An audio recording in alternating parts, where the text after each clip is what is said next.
Okay, the weather today is beautiful. Katatanggal lang po ng sanga dito na part. Yan yung mga halaman.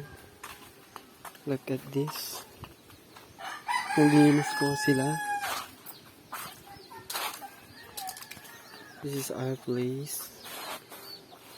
Yan.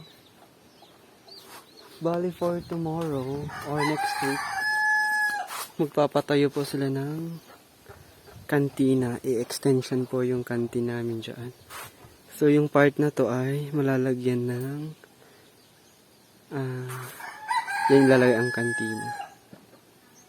Yan. Then dito na part, matatanggal na to.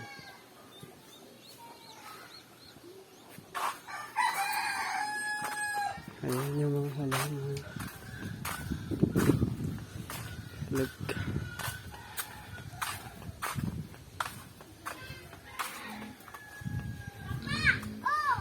Ang mga saging.